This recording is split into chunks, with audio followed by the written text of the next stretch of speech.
Em glórias a Deus. Nós estaremos estudando as lições bíblicas desse segundo trimestre de 2018, que tem como título Valores Cristãos enfrentando as questões morais de nosso tempo.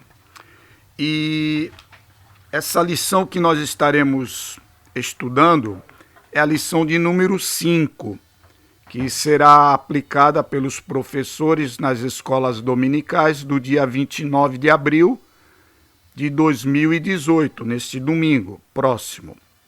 E o título é Ética Cristã, a pena de morte e eutanásia. O texto áureo da nossa lição é 1 Samuel 2:6, que foi usado. Já temos usado esse texto nas lições anteriores, 1 Samuel 2,6, que diz: o Senhor é o que tira a vida e a dá. O Senhor é o que tira a vida e a dá. Faz descer a sepultura e faz tornar a subir dela. E a verdade prática, segundo o nosso irmão e pastor, desse comentário da CPAD, que é o pastor Douglas Batista, que é do Distrito Federal, ele comenta aqui que a pena de morte e a eutanásia violam a soberania divina. A vida foi dada por Deus e, portanto, pertence a Ele. E na leitura diária, diz aqui que o homicida ele não ficará impune diante de Deus. Deus é o Criador e o sustentador de todas as coisas. A vida humana é uma dádiva divina e Deus está no controle da vida humana. E a nossa leitura bíblica em classe, ela inicia-se com Romanos capítulo 13, versículo 3 ao 5, ao qual diz assim: porque os magistrados não são terror para as boas obras, mas para as más. Queres tu, pois, não temer a autoridade? Faze o bem e terás louvor dela. Porque ela é ministro de Deus para o teu bem. Mas, se fizeres o mal, teme, pois não traz debalde a espada, porque é ministro de Deus e vingador para castigar o que faz o mal. Portanto, é necessário que lhe estejais sujeitos, não somente pelo castigo, mas também pela consciência. E depois vem aqui em 1 Samuel, capítulo 2, versículos 6 e 7, que diz: o Senhor é o que tira a vida e a dá, faz descer a sepultura e faz tornar a subir dela. O Senhor empobrece e enriquece, abaixa e também exalta. E agora ele sugere aqui a leitura de João capítulo 8, que vai do versículo 3 ao 5, e depois os versos 7, 10 e 11. Então, João, capítulo 8, do 3 ao 5. E os escribas e fariseus trouxeram-lhe uma mulher apanhada em adultério. E pondo-a no meio, disseram-lhe: mestre, esta mulher foi apanhada no próprio ato adulterando. E na lei nos mandou Moisés que as tais sejam apedrejadas. Tu, pois, que dizes? Agora o verso 7 e depois o 10 e o 11. E como insistissem, perguntando-lhe, endireitou-se e disse-lhes: aquele que dentre vós está sem pecado, seja o primeiro que atire pedra contra ela. Agora o versos 10. Endireitando-se Jesus, e não vendo ninguém mais do que a mulher, disse-lhe: mulher, onde estão aqueles teus acusadores? Ninguém te condenou? E ela disse: ninguém, Senhor. E disse-lhe Jesus: nem eu também te condeno. Vai-te e não peques mais. Então, o objetivo geral dessa lição é estabelecer a perspectiva doutrinária da sacralidade da vida.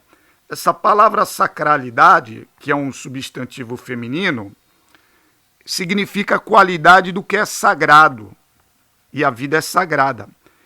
E o objetivo geral é este, que a vida humana é o ponto de partida para os demais direitos da pessoa. Se o direito à vida não estiver assegurado, torna-se impossível a existência dos outros valores. No entanto, em contradição a este pressuposto, temas relacionados à punição com pena de morte e o direito à eutanásia são frequentemente discutidos e aceitos na sociedade atual. Nesta lição, nós estudaremos a presença da pena capital em ambos os testamentos bíblicos, a partir da eutanásia e suas implicações éticas na vida do ser humano. E o primeiro tópico dessa lição, o objetivo específico, é mostrar a perspectiva bíblica acerca da pena de morte, né? Que o Antigo Testamento prescreve a pena de morte. O Novo Testamento, ele reconhece a existência da pena capital, mas não normatiza o assunto. Então, no Antigo Testamento, no Pacto com Noé e a Lei de Moisés, a pena de morte aparece como punição retributiva, né? Sangue por sangue e vida por vida, conforme Gênesis 9:6, que Moisés escreveu: quem derramar o sangue do homem, pelo homem o seu sangue será derramado, porque Deus fez o homem conforme a sua imagem. Ele cita também Êxodo 21:23, mas se houver morte, então darás vida por vida. Então, um dos propósitos da pena era punir com a morte o culpado por assassinato premeditado. E essa prescrição, ela não contraria o 6º mandamento, pois o verbo hebraico hatzá, presente na expressão não matarás, significa não assassinarás. Isto é, proíbe efetivamente o homicídio doloso ou qualificado. Doloso é quando há a intenção de matar. Então, ao indivíduo era proibido matar, e quando alguém matava, a lei exigia que o Estado fizesse justiça, no caso Israel. Para o devido processo legal, ao menos 2 testemunhas eram requeridas para a efetivação do processo. Assim, a morte do homicida era vista como justiça contra a impunidade. Porém, havia exceções, né? Foi quando o caso de Davi, quando ele adulterou e premeditou a morte de Urias. E a pena de morte não foi aplicada ao monarca. Neste caso, Deus tratou pessoalmente desse monarca, o rei Davi. Então nós vemos que houve uma exceção que não é uma regra. Não é uma regra. E Eu queria ler aqui Êxodo 21, versículo 12 ao 13, que diz: quem ferir alguém, que morra. Ele também certamente morrerá. Porém, se não armou ciladas, mas Deus o fez encontrar nas suas mãos, ordenar-te-ei um lugar para onde ele fugirá. Que no caso aqui seria a cidade de refúgio. O que quer dizer? Se o homicídio doloso há intenção de matar, e o homicídio culposo não há intenção de matar, e se Deus é justo, Deus é justiça e juízo. No Antigo Testamento, o homicídio premeditado, doloso, quando há intenção de matar, a pena era severamente aplicada ao culpado, conforme Números 35, do 16 ao 21. O versos 17 diz: certamente o homicida morrerá. E no caso do homicídio culposo, sem a intenção de matar, ocorreu um acidente. Está escrito em Números capítulo 35, versículo 25, e a congregação livrará o homicida da mão do vingador do sangue. E a congregação o fará voltar à cidade do seu refúgio, onde se tinha acolhido, e ali ficará até a morte do sumo sacerdote, a quem ungiram com o santo óleo. Então, a pessoa que matava por acidente, ela tinha um dispositivo na lei de Israel que o livrava da pena de morte, que era a cidade de refúgio. E havia também outro caso, que era outro recurso, que a pessoa ela podia escapar da morte agarrando-se nas pontas do altar do templo, do altar do tabernáculo. E, segundo os juristas, esses dois recursos equivalem ao habeas corpus concedido atualmente. Mas, quanto ao Novo Testamento, Paulo ele escreve aos Romanos e constata a legalidade da pena de morte e a legitimidade do Estado em usar a espada como punição ao transgressor. No entanto, o apóstolo não normatiza a aplicação da pena de morte, né? Não ordena e nem proíbe, apenas reconhece a existência da lei como dispositivo punitivo. O evangelista João, no Evangelho de João, ele registrou o caso da mulher apanhada no ato de adultério, conforme João 8,4. E os escribas e fariseus exigiram o parecer de Jesus sobre a aplicação da penalidade da morte para a adúltera. Entretanto, os acusadores, eles comportaram-se de modo parcial e trouxeram somente a mulher e não também o homem para ser julgado. Enquanto que a lei mosaica exigia a presença das testemunhas e também do casal, conforme Números 35, versos 30. Então, Cristo, Jesus, ele recusou a participar deste juízo temerário e ilegítimo. Absolveu a mulher da punição, a perdoou e a exortou a deixar e abandonar o pecado.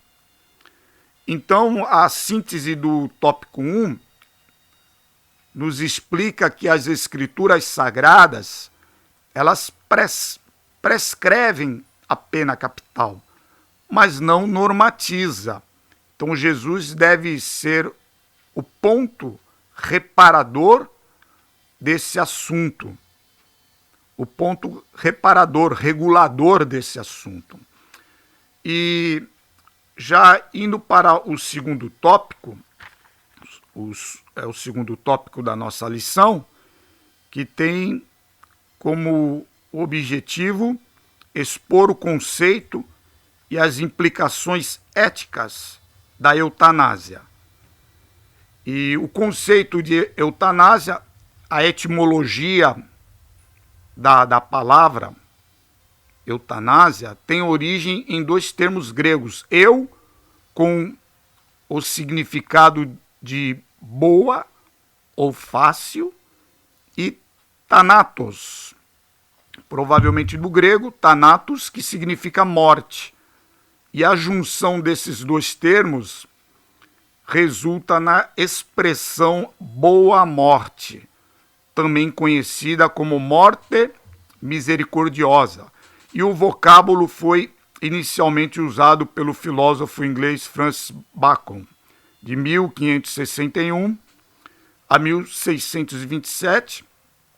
No sentido técnico, a eutanásia significa antecipar ou acelerar a morte de pacientes em estágio terminal ou que estejam padecendo de dores intensas em consequência de alguma doença incurável. É o ato de matar o doente para não prolongar o grave quadro de seu sofrimento e de seus familiares. As formas usadas podem ser classificadas em eutanásia passiva ou ativa. A passiva consiste em desligar as máquinas e aparelhos que mantêm o paciente vivo, e a ativa requer a aplicação de qualquer droga, medicação que possa acelerar o processo de morte.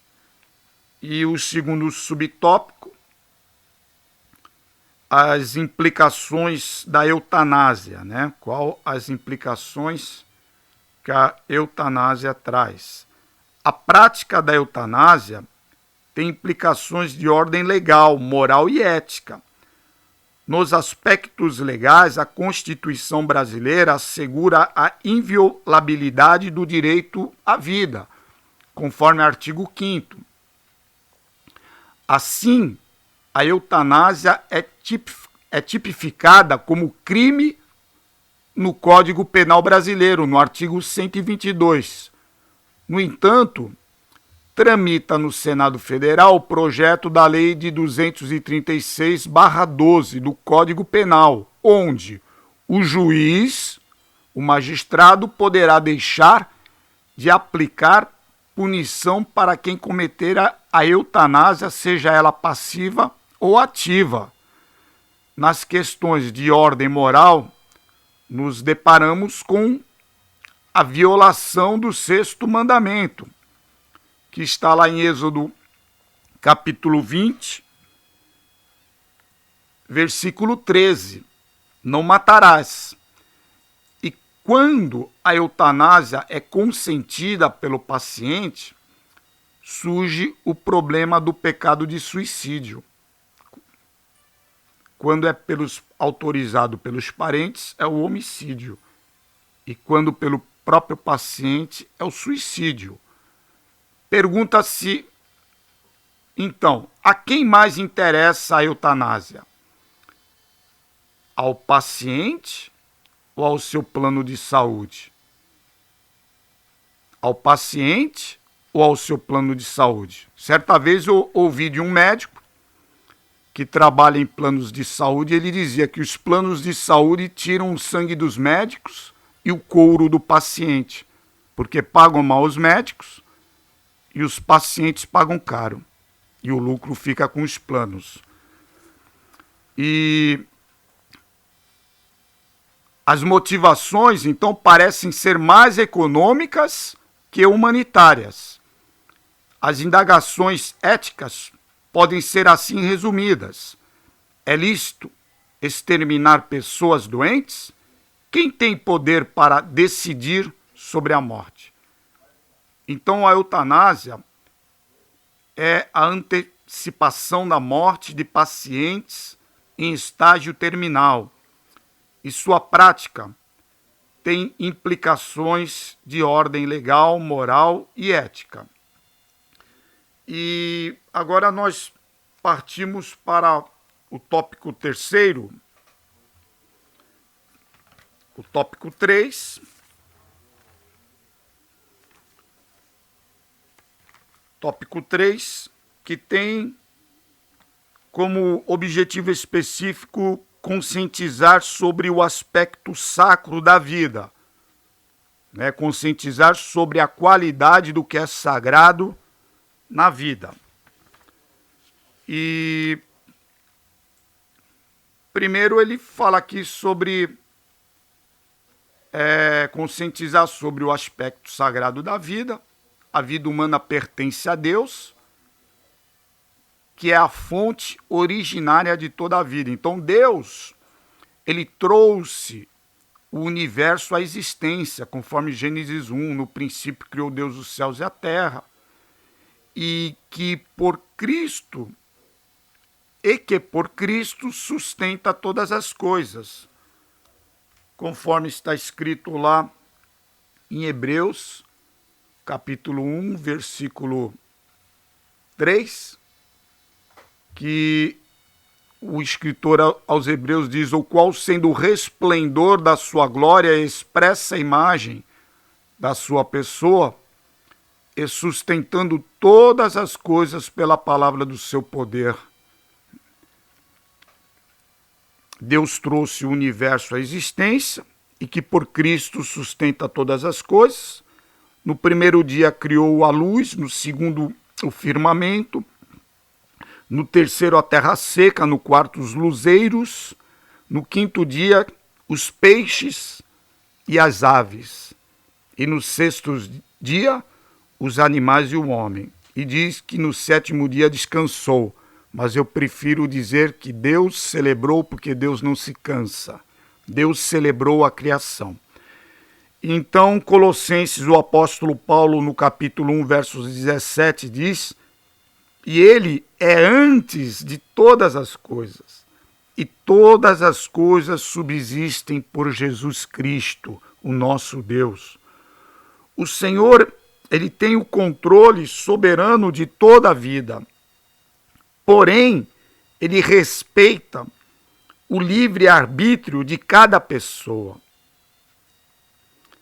Conforme Deuteronômio 32, 39, escrito por Moisés: vede agora que eu sou, e mais nenhum Deus comigo. Eu mato e eu faço viver, eu firo e eu saro, e ninguém há que escape da minha mão. Oh, glória a Deus, soberania do Senhor.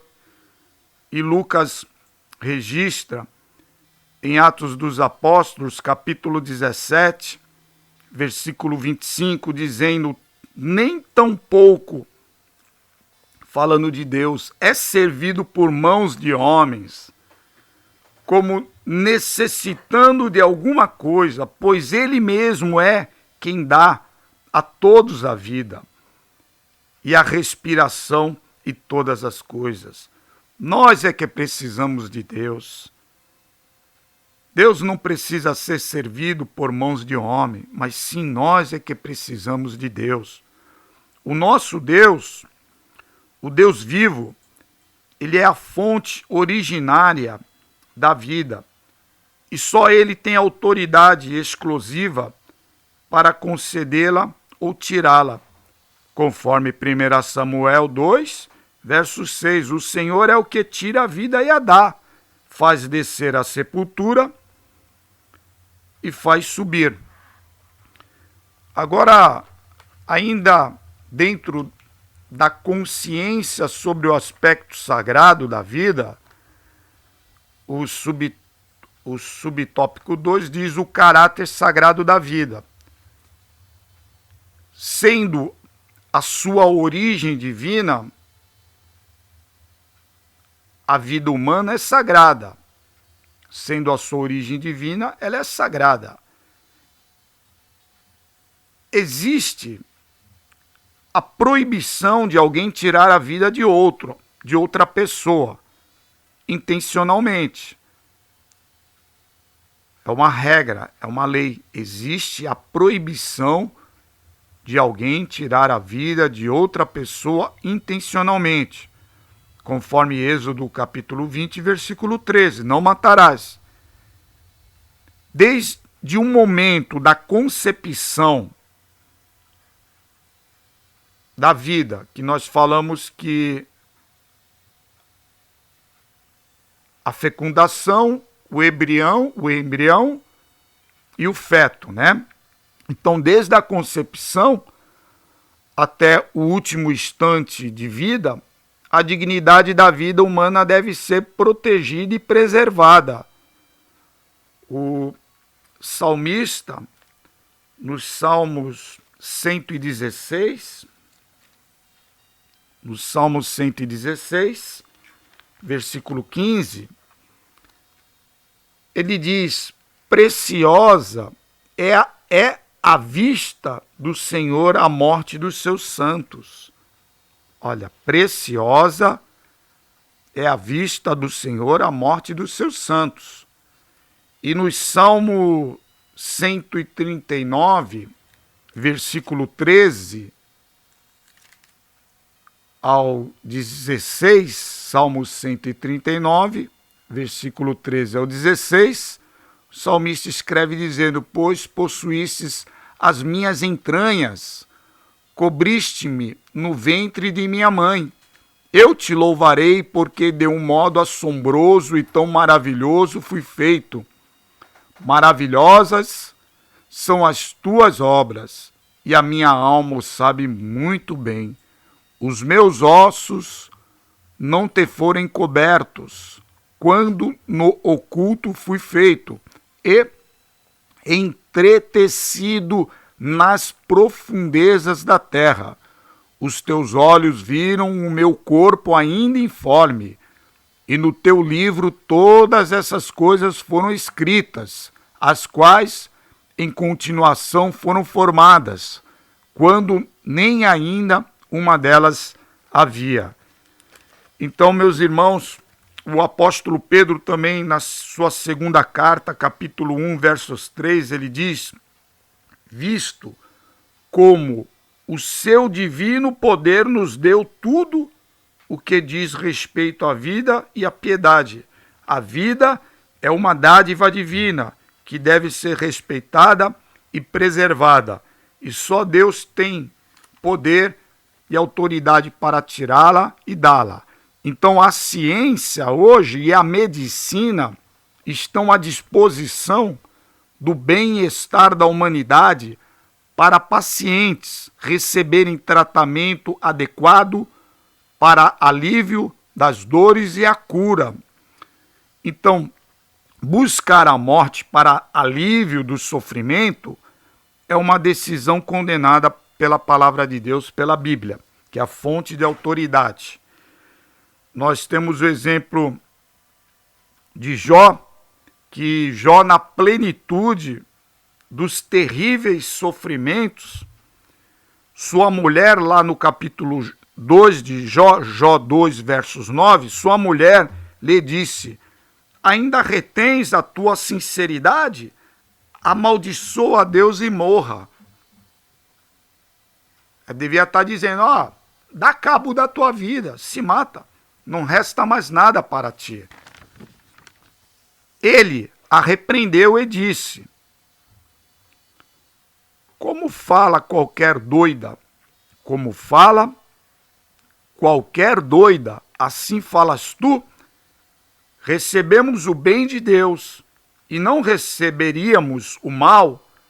Em tudo isso não pecou Jó com seus lábios. Por fim, Jó enaltece a soberania divina sobre a existência humana, lá no capítulo 42, versos 2, dizendo: bem sei eu que tudo podes, e nenhum dos teus pensamentos pode ser impedidos. Então, concluindo a nossa lição, que esse tópico 3, né, concluindo a nossa lição, a vida humana e sua sacralidade, sua qualidade do que é santo, tem origem em Deus. Então, atentar contra esse dom divino é colocar-se contra a soberania de Deus, o autor da vida. O poder absoluto sobre a vida e a morte pertence a Deus. E a atual ideologia, o atual conjunto de ideias, ideologia, que propaga o direito do homem em exterminar a própria vida, ou a do outro, do semelhante, viola o propósito de Deus. E aqui o comentarista ele sugere, aqui no último versículo de João 10:10, que diz que o ladrão vem senão para roubar, matar e destruir, né? João 10:10. O ladrão não vem senão a roubar, a matar e a destruir. Então, essa ideologia, ela é diabólica, não provém de Deus. Porém, a ideologia de Deus, o conjunto de ideias de Deus, é que Jesus veio para que tenhamos vida e a tenhamos com abundância. Amém? Então aqui nós encerramos essa lição de número 5, que tem como título Ética Cristã, Pena de Morte e Eutanásia, que será ministrada nas escolas bíblicas dominical neste domingo, dia 29 de abril de 2018. Amém.